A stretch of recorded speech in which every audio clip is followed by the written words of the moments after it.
ठीक है। सो आज हमने लास्ट क्लास में इन डिज़ाइन स्टार्ट किया था और आज हम इसके आगे देखेंगे। ये मैंने लास्ट क्लास में आपको फ्रेमिंग करना, फ्रेम्स बनाना बता दिए थे और पिक्चर्स प्लेस करना और उनको फिट करना बता दिया था।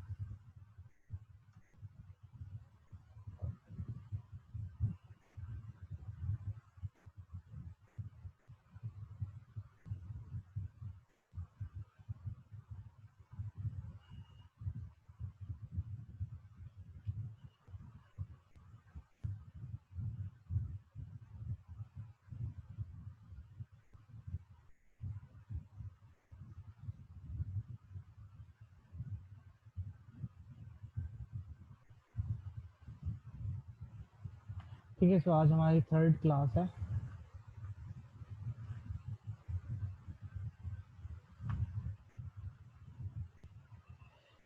आज की क्लास में हम उसी टॉपिक को कंटिन्यू रखेंगे, वर्किंग विद ग्राफिक्स। ठीक है, वर्किंग विद ग्राफिक्स में आज हम देखेंगे लिंक्स पैनल। ठीक है, पिक्चर प्लेस करना, फ्रेम बनाना, प्लेस करना वो इतना मसला नहीं है, वो एक नॉर्मल सी बात है, लेकिन उसके बैक एंड पे कुछ चीज़ों का हमें ख्याल रखना पड़ेगा।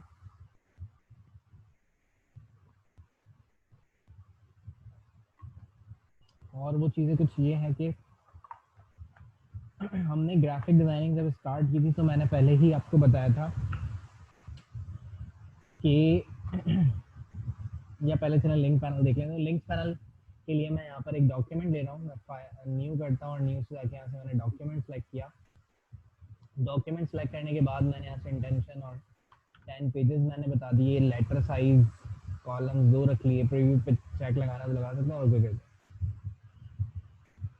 ठीक है, और मैं यहाँ से फाइल में जाता हूँ और मैं प्लेस कर लेता हूँ पिक्चर्स को, जैसे कि हम करते हुए आए हैं अभी तक। Graphics, Photoshop.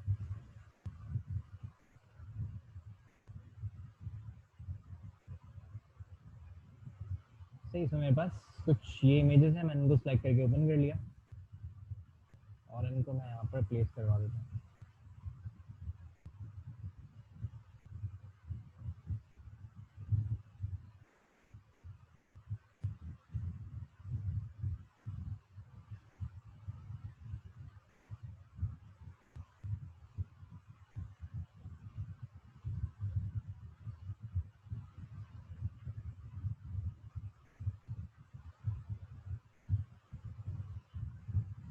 ठीक है, फिर बाद में जो फिटिंग वगैरह करनी है वो हम कर चुके हैं। अभी हमें जो चीज़ पढ़नी है वो ये है कि लिंक्स पैनल क्या होता है। देखिए, मैंने आपको शुरू में भी बताया था कि जो भी हमारे पास लिंक्स होते हैं, मतलब जो भी हम पिक्चर्स प्लेस कर रहे होते हैं, वो लिंक्स की फॉर्म में प्लेस हो रही होती है। तो अब क्योंकि ये भी लिंक्स की फॉर्म में प्लेस हुई है तो इनके लिंक्स हमें देखने होते हैं। तो विंडो में हम जाते हैं और यहाँ से हमारे पास एक पैनल होता है, लिंक्स पैनल, और इसको मैं यहाँ से बाहर निकाल लेता हूँ।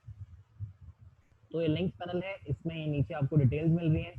इस एरो पे क्लिक करेंगे तो इसकी डिटेल्स जो है वो मिनिमाइज हो जाएंगी, कंप्रेस हो जाएंगी और इसी तरह से एक्सपेंड कर सकते हैं आप। ठीक है, अच्छा, यहाँ पर आपको ये सारे जो लिंक्स हैं वो यहाँ पे आपको क्रिएट करके दिखा रहा है कि कौन सी पिक्चर कौन से पेज पे रखी हुई है। यहाँ पे दो कॉलम्स हैं, एक कॉलम है कि आपका स्टेटस का, से स्टेटस अभी सब यहाँ कुछ नहीं लिखा हुआ, इसका मतलब यहाँ पे स्टेटस ओके है। मैंने माउस थोड़ी देर रखा है यहाँ पे तो ये बता रहा है कि इसका स्टेटस ओके सही। और बाकी यहाँ पे आपको बता रहा है कौन सी पिक्चर जो है वो कौन से पेज पे रखी हुई है।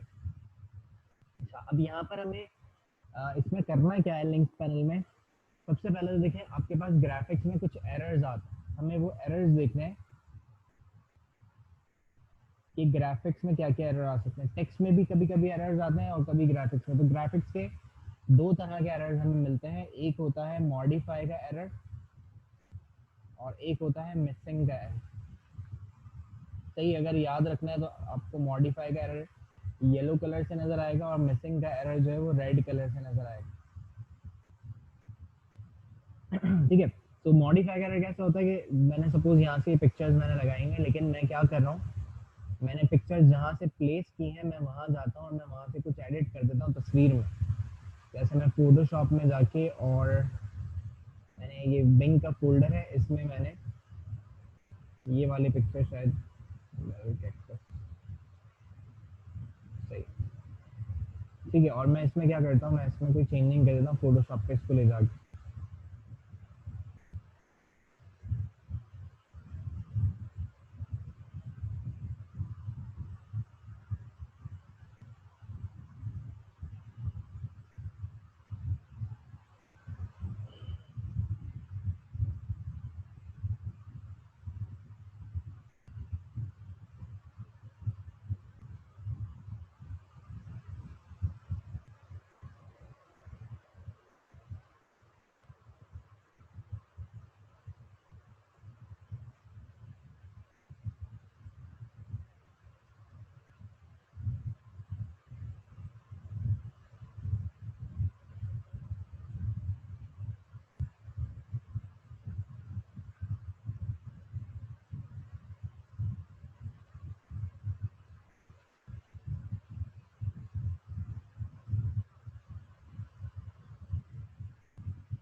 चल गया।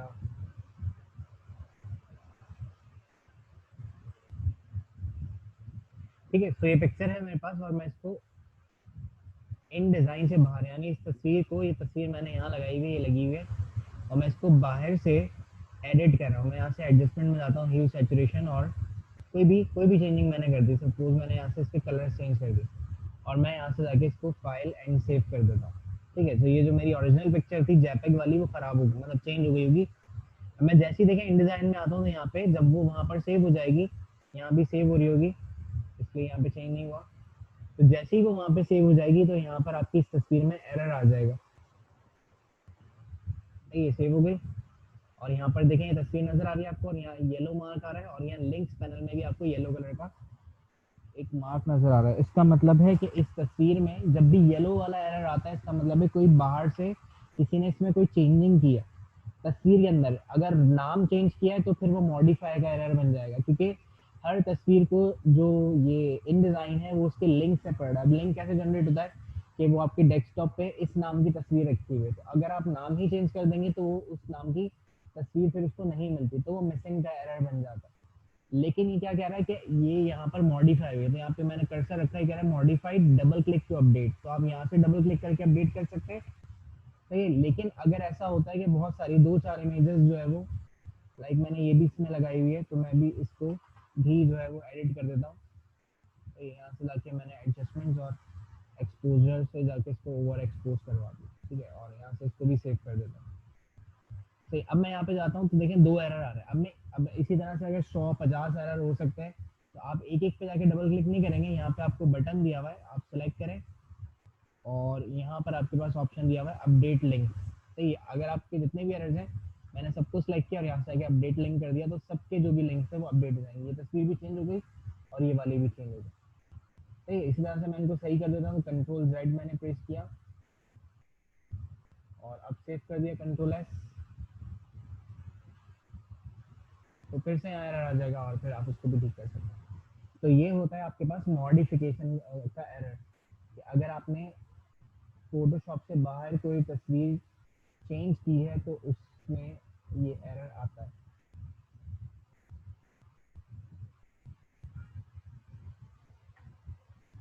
खैर ये हो जाएगी, फिर देखते हैं। अच्छा, उसके बाद दूसरा जो एरर होता है, मिसिंग एरर, वो क्या होता है कि कभी कभी आपने फाइल उठा के कहीं और रख दी। मैंने पहले भी आपको बताया था कि हम इन डिज़ाइन में काम करते वक्त फोल्डर स्ट्रक्चर बनाते हैं, क्योंकि हमारे जो भी फाइल्स होती हैं वो लिंक फॉर्म में होती है। अब लिंक में होने की वजह से होता ये है कि आप अगर फाइल कहीं ले जा रहे हैं, आप उसकी तस्वीरें नहीं लेके गए, या आपने तस्वीरों वाले फोल्डर का नाम कुछ और रख दिया, तो फिर क्या होता है वो सारी फाइल मिस हो जाएंगी। जैसे ये फोल्डर है, इस फोल्डर से आ रही है पिक्चर, बिंग के नाम से फोल्डर है, मैं इसका नाम कुछ और कर देता हूँ, बिंग-1 कर दिया। अब मैं जैसे ही इसका नाम चेंज करूंगा, तो जब यहाँ नाम चेंज हो जाएगा, अब ये सारी पिक्चर्स जो इन डिज़ाइन को मिल रही थी पहले उस बिंग नामी फोल्डर से, अब वो वहाँ से नहीं मिलेंगी। तो होगा ये कि ये आपको सारे रेड कलर के एरर्स दे देगा। या आपने कोई डेस्कटॉप से तस्वीर उठाई है लेकिन आप फाइल जो है वो किसी और कंप्यूटर पर एडिट करने लगे हैं, तो वो फाइल जो है वो उसी कंप्यूटर के डेस्कटॉप पे रहेंगी जितनी भी तस्वीरों वाली फाइल है। तो क्या होता है कि आपके पास मिसिंग का एरर आ जाता है। देखें सारे जो एरर्स थे वो रेड हो गए, क्वेश्चन मार्क बना हुआ है, सारी पिक्चर्स मिस हो गए। सही, यहाँ तो अभी नजर आ रही है, लेकिन अगर ये फाइल किसी और को आप देंगे तो ये सारी पिक्चर्स मिस हैं। ये सिर्फ आपको फ्रेम्स बने हुए नजर आएंगे लेकिन तस्वीरें बनी हुई नजर नहीं आएंगी। तो इसको ठीक करने के लिए जब आप इसको ठीक करते हैं, तो मैं यहाँ से कहता हूँ कि मुझे रीलिंक करना है। यहाँ से ये रीलिंक का बटन है, इस पर डबल क्लिक भी कर सकते हैं तो ये रीलिंक पे ले जाएगा। तो अब ये पूछ रहा है कि ये इस नाम की जो तस्वीर थी वो अब आप मुझे बता दें कहाँ रखी हुई है। तो मैं इसको बताता हूँ कि मैं USB graphics Photoshop Bing one, और ये है 138 वाली तस्वीर। तो ये 138 की ये पिक्चर भी है और ये पिक्चर भी है। तो ये नॉर्मल वाली चाहिए, तो इस पर मैंने डबल क्लिक किया तो देखें ये रीलिंक करेगा और साथ में यहाँ पर जब एक इन्फॉर्मेशन आपको दे रहा है कि search this relink directory and found and relink 19 missing link. ठीक है, मतलब जो और भी दूसरी तस्वीरें थी वो भी हमें इसी फोल्डर में मिल गई और हमने उसको रीलिंक कर दी। तो ये इसमें आसानी है कि अगर आप एक पिक्चर को रीलिंक करते हैं और अगर बाकी की तस्वीरें भी उसी फोल्डर में रखी हुई हैं तो वो डिटेक्ट कर लेता है, वरना आपको अलग अलग जाकर एक एक पिक्चर अलग अलग लिंक करनी पड़ेगी अगर वो एक फोल्डर में नहीं रखी हुई। ठीक है, तो सबसे पहले तो ये एरर्स आपको पता होना चाहिए। अच्छा, अभी ये ना सही नहीं हो रही क्योंकि मैंने फोल्डर का नाम चेंज कर दिया।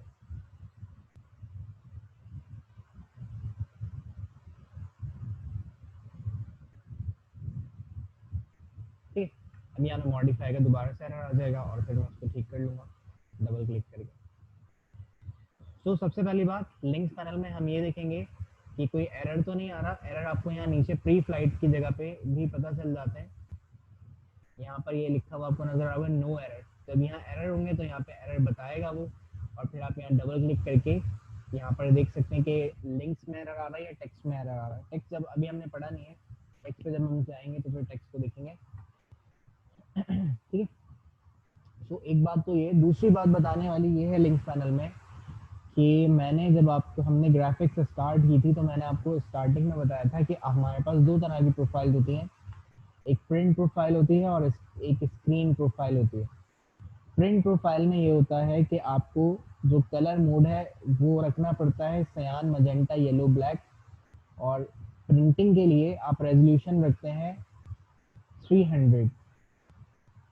सही है, और इसी तरह से मैंने ये भी बताया था कि जब स्क्रीन पे या डिजिटल के लिए आप काम कर रहे होते हैं तो आप कलर मोड रखते हैं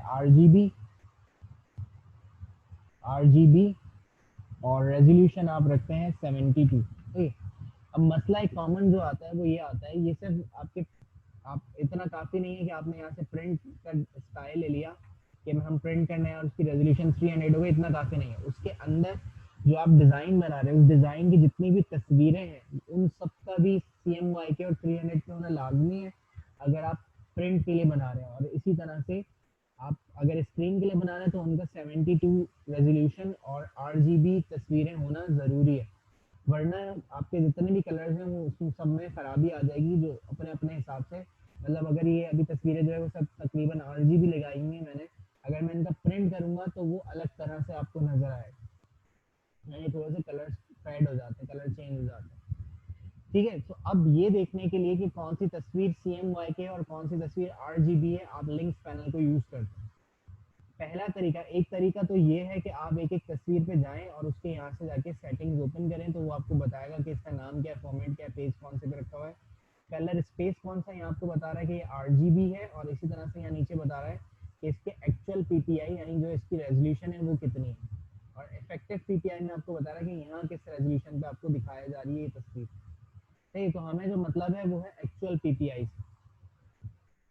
तो यहाँ पर अब मैं या तो एक एक तस्वीर पे जाके क्लिक करूँ। सही है, अब इतना टाइम मेरे पास नहीं है कि मेरे पास अगर मैंने 100 पेजेस की बुक बनाई है और उसके ऊपर मैंने 200 तस्वीरें लगाई तो मैं 200 पिक्चर्स पे जाके एक एक पे जाके क्लिक करके देखूंगे वो क्या है और किस तरह की वो तस्वीर है और उसमें कौन सी आरजीबी कौन सी एमआई की। तो उसकी आसानी के लिए कि आपको एक ही तस्वीर को ना देखना पड़े, उसके लिए इन डिज़ाइन आपको एक ऑप्शन देता है कि आप यहाँ साइड में जैसे कॉलम्स आ रहे हैं कि पेज नंबर कौन से पे रखा हुआ है, ये स्टेटस ओके है या कोई एरर है, तो आप क्या कर सकते हैं, आप यहाँ पे मजीद कॉलम्स भी ऐड कर सकते हैं।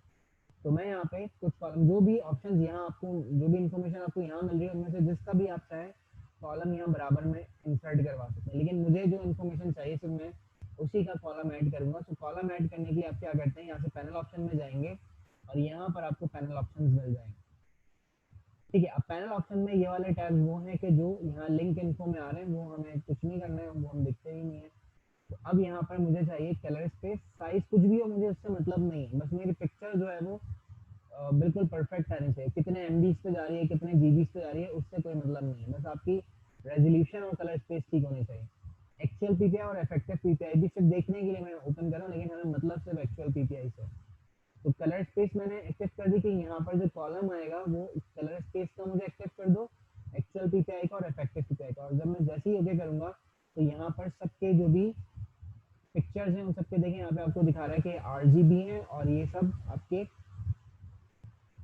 72 रेजोल्यूशन पे, और उन सबकी एक्चुअल पीपीआई के अलावा जो इफेक्टिव पीपीआई हैं वो आपको यहाँ पर लिखे हुए नजर आ रहे हैं।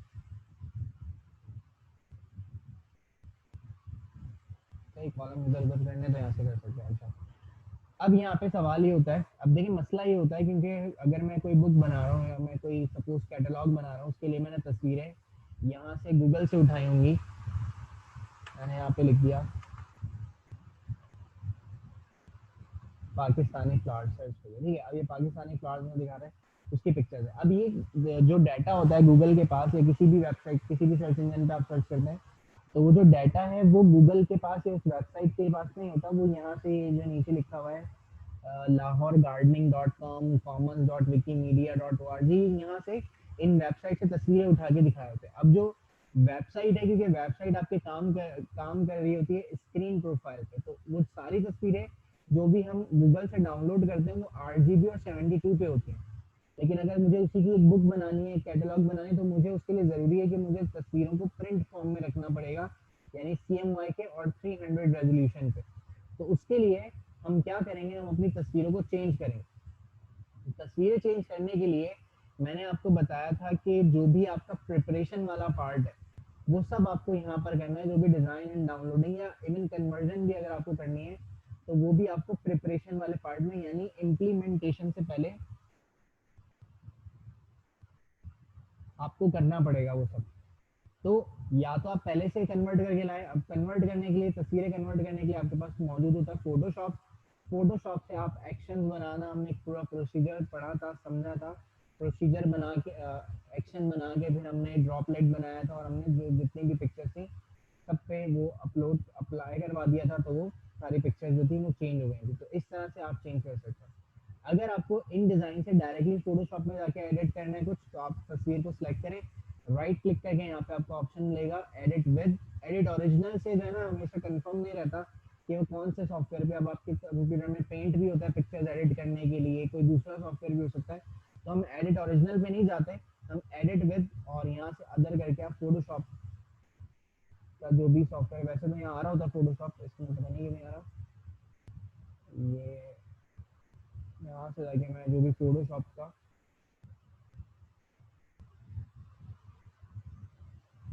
ये मैंने चूज कर लिया एप्लीकेशन, ठीक है। तो मैं इन डिज़ाइन से डायरेक्टली फोटोशॉप में आता हूँ। देखिए मैं जैसे ही यहाँ पे कोई चेंजिंग करता हूँ, CMY के में कैसे कन्वर्ट करते हैं, इमेज में जाएंगे, मोड में जाएंगे और यहाँ से जाके CMY सॉरी कलर में चेंज कर दिया। ये कह रहा है थोड़े से कलर में चेंजिंग आ जाएंगे, मैंने कहा ओके ठीक है। तो पहले देखें ये तस्वीर ऐसी थी और अब ऐसी है, तो ज़्यादा फर्क नहीं पड़ रहा। और दूसरा, रेजोल्यूशन चेंज करने के लिए भी आप इमेज के टैब में जाएंगे और यहाँ से इमेज साइज, और इमेज साइज यहाँ से आप सिंपली 300 कर दें और यहाँ से रीसैम्पल का ऑप्शन आपको यहाँ पे दे रहा है। तो ऑटोमेटिक की बजाय मैंने कर दिया इनलार्जमेंट वाले, क्योंकि मैं साइज बढ़ा रहा हूँ तो मैं यहाँ से इनलार्जमेंट को यूज़ कर लूँगा। और मैं जैसे ही ओके करूँगा, थोड़ा सा टाइम लेगा कन्वर्ट होने में क्योंकि तस्वीर थोड़ी बड़ी हो जाएगी। और इसको मैं जैसे ही सेव करता हूँ, लेकिन ये एक तस्वीर को मैं आपको करके दिखा रहा हूँ, ऐसे एक एक तस्वीर को नहीं करना है। जो भी आपने प्रिपरेशन की, जो भी तस्वीरें आपने जमा की है, वो सब आपकी CMYK में कन्वर्टेड होनी चाहिए। तो जब वो वहाँ सेव हो जाएगी तो यहाँ पे आपको CMYK और 300 लिखा हुआ नजर आ जाएगा। अभी ये यहाँ पे सेव हो रही है, 0% हुई है अभी तक।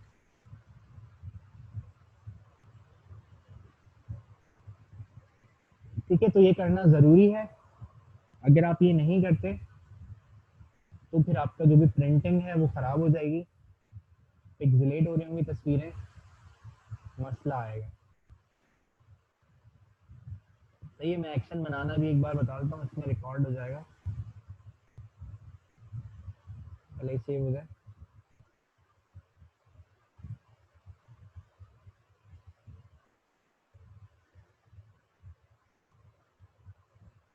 कोई क्वेश्चन हो जा रहा तो पूछ लें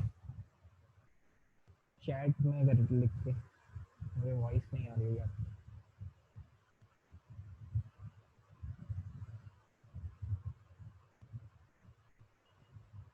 ठीक है, यहाँ पे सेव हो गई और मैं यहाँ आता हूँ।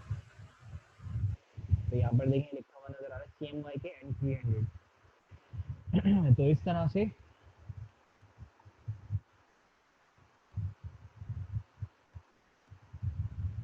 आप एक पिक्चर अगर कोई रह जाती है तो वो चेंज कर लें। लेकिन अगर आपके पास मल्टीपल इमेजेस हैं तो आप क्या करेंगे, मैं फाइल में जाता हूँ, यहाँ से ओपन करता हूँ कोई भी तस्वीर को। मैंने यहाँ डेस्कटॉप पे वैसे एक तस्वीर रख ली है और इसमें से मैं ये वाली पिक्चर लेता हूँ जो कन्वर्ट नहीं हुई। ठीक है, एक्शन बनाने के लिए हमने क्या किया था, हम विंडो में गए थे, विंडो में जाके एक्शंस पैनल में गए थे। एक्शंस पैनल में मैं यहाँ पर एक ऐसी एक्शन बना, तो कोई सेट नहीं बना रहा हूँ, यहाँ पे एक एक्शन मैंने बना लिया, सी नहीं, RGB to CMYK। ठीक है, डिफॉल्ट एक्शन में रखा, कोई फंक्शनलिटी वगैरह भी नहीं है, साइन कर रहा हूँ, रिकॉर्डिंग स्टार्ट कर दी। अब मुझे दो काम करने, इमेज में जाके इसे मोड चेंज करना है इनटू CMYK, ओके कर दिया।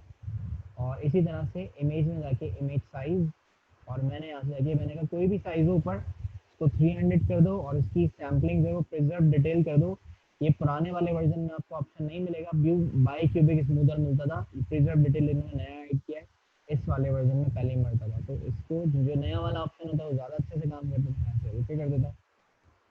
ठीक है, पिक्चर ओपन की और एक्शन बना के दोनों चीज़ें मैंने इसके ऊपर लगा दी। और तीसरा काम आपको करना है सेव, ताकि उसको सेव की कमांड पता चल जाए कि किस फॉर्मेट में सेव करना है। तो मैं यहाँ से जाके जैपेग में ही रखना चाहता हूँ पिक्चर को, नाम कुछ भी आप रख दें, आपकी मर्जी है। ओके सेव करके क्वालिटी हाई रख के और ओके कर दिया। ठीक है, तो ये सेव हो जाएगी और इस तस्वीर को मैंने इसका एक्शन पहले स्टॉप कर दिया और इस तस्वीर को मैंने स्टॉप करवा दिया। ठीक है, अब ऑटोमेट के फीचर हमने पढ़े थे, तो हम फाइल में जाते हैं, ऑटोमेट करवाया, यहाँ से जाके मैंने इसको बना दिया क्रिएट ड्रॉपलेट। ड्रॉपलेट बनाने के बाद हमने देखा था कि आपको ड्रॉपलेट जहाँ भी सेव करना है, मैंने यहाँ से इसका नाम यही रख दिया, RGB to CMYK। सेव किया इसको, डिफॉल्ट एक्शन में RGB to CMYK चलाना है। इंक्लूड, अगर फोल्डर के अंदर भी कोई तस्वीरें हैं, फोल्डर के अंदर फोल्डर है उसके अंदर पिक्चर्स हैं, तो वो भी एडिट होनी चाहिए, वो कर दिया मैंने। यहाँ से जाके मैंने कर दिया सेव एंड क्लोज करना है। ठीक है, क्योंकि मुझे जो फोल्डर में इसको दूंगा मैं चाहता हूँ उसी के अंदर जो है वो तस्वीरें चेंज हो, या अगर आप चाहते हैं कि अलग जगह पे कन्वर्ट हो तो मैंने फोल्डर अलग कर लिया और डेस्कटॉप पे एक फोल्डर बना लेता हूँ, बिंग CMYK के नाम से।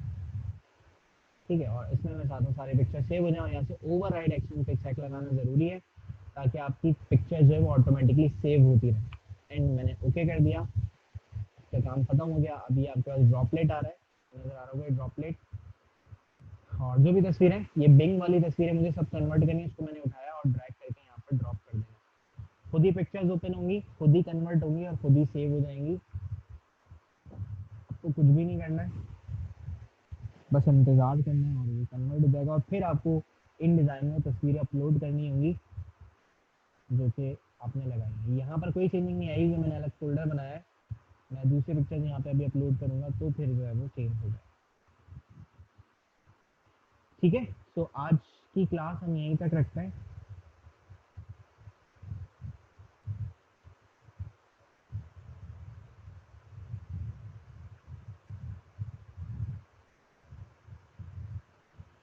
अच्छा, आज की क्लास का आपका असाइनमेंट ये है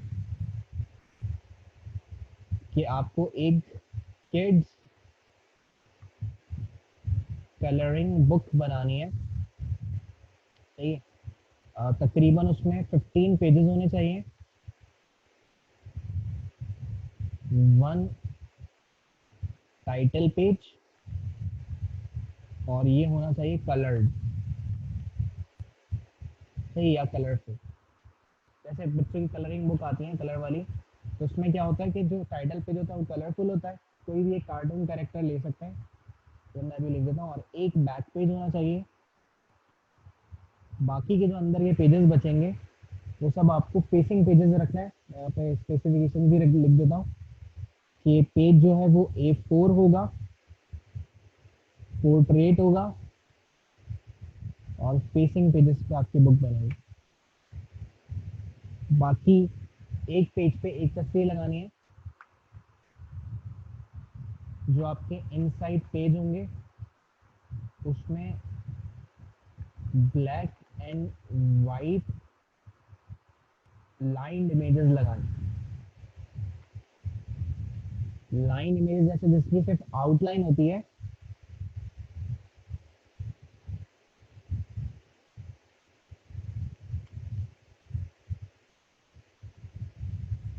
वो लगानी है, जिसमें कलर फिल करते हैं। ठीक है, तो उसमें सिर्फ सिंगल इमेज आएगी।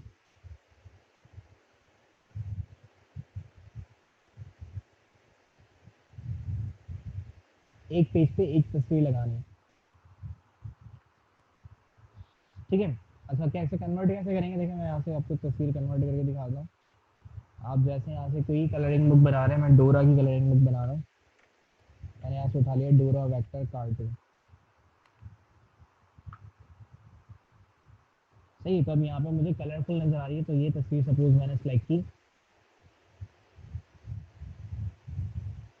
सही, थोड़ी अच्छी बड़ी पिक्चर्स लीजिएगा। बड़ी पिक्चर्स कहाँ से मिलती है? टूल्स में जाएंगे, साइज में जाएंगे, और यहाँ से आगे लार्ज कर देंगे गूगल सर्च पे ही, तो आपको बड़ी बड़ी तस्वीर दिखाएगा। तो अब सपोज मुझे ये वाली तस्वीर अपने पेज पे कलर फिल करने के लिए चाहिए।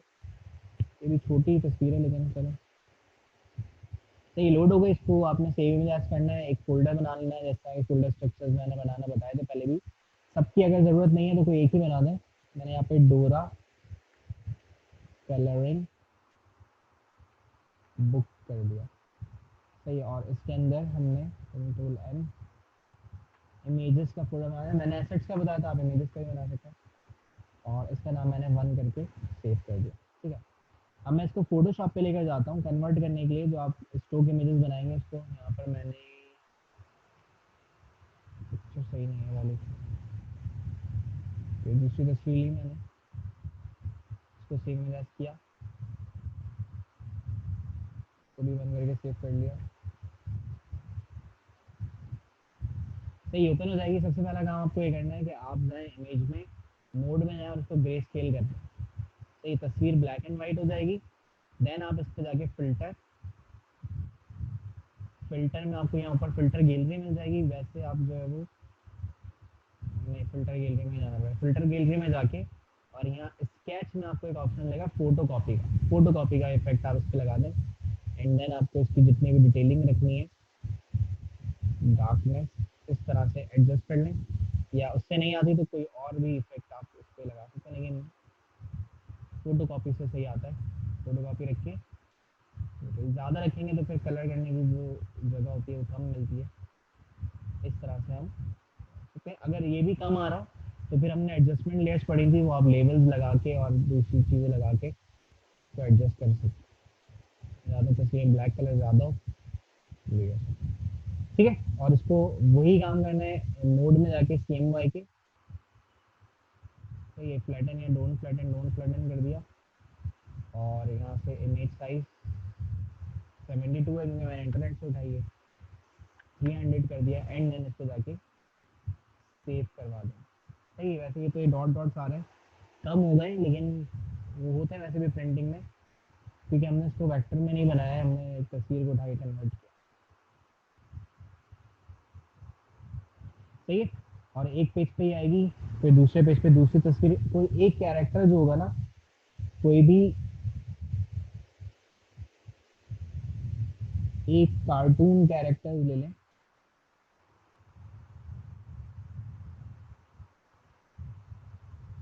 सही, वैसे आपके पास बैंटन होता है, और भी होते हैं, बारबी होती हैं, इसी तरह से कोई भी कार्टून कैरेक्टर लेकर और उस पर आपको ये जो कलरिंग बुक है कंप्लीट करनी है। फ्रोजन होता है, ऐसे जो भी कार्टून है सबकी आपकी तस्वीरें इनकी आसानी से मिल जाएंगी, इसलिए बता रहा हूँ। डोरा है, तो इन पे आप जो है वो एक कलरिंग बुक क्रिएट करनी है, लेकिन इन चीज़ों का ध्यान रखना है कि CMYK की और ये रेजोल्यूशन 300 होनी चाहिए। फर्स्ट पेज जो है वो आप सबसे भी बना सकते हैं तस्वीरें लगा के। जो टाइटल पेज होगा ऊपर नाम लिख दिया आपने, kids colouring book text type tool ये है। अभी हमने पढ़ा नहीं है लेकिन सारी सेटिंग्स इलस्ट्रेटर जैसी ही हैं। आपको टेक्स्ट लिखने के लिए भी एक फ्रेम बनाना पड़ेगा और उसमें टाइप कर सकते हैं, और बस एक पिक्चर लगा दीजिएगा और बाकी पेजेस पे जो है वो सिंगल सिंगल आपकी ब्लैक एंड वाइट जो स्ट्रोक वाली इस तरह की इमेजेस होंगी वो आएंगी। एंड देन ठीक है, कोई क्वेश्चन? जहरा, कोई क्वेश्चन हो तो बता दें, पूछे मतलब।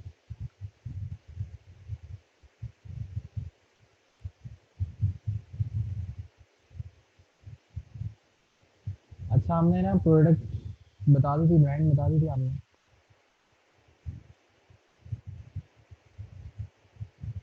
प्रोजेक्ट भी साथ साथ बनाते रहे, ठीक है ना, फिर एंड में बनाएंगे तो इतना टाइम नहीं मिलता। नाम नहीं बताया था शायद आपने।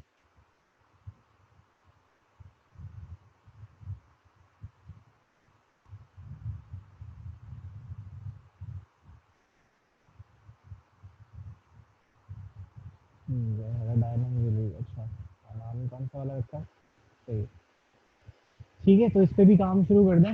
ये इन डिज़ाइन के भी आपके प्रोजेक्ट चलते रहेंगे साथ साथ, क्लास असाइनमेंट।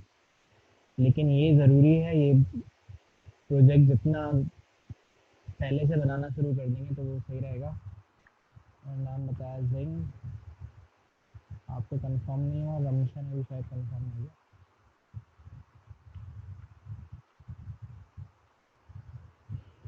ठीक है सारा, ये कर लीजिएगा। ये मैं प्रोजेक्ट की जो डिटेल है वो मैं व्हाट्सएप भी कर देता हूँ ग्रुप में। ठीक है, ओके, अल्लाह हाफ़िज़।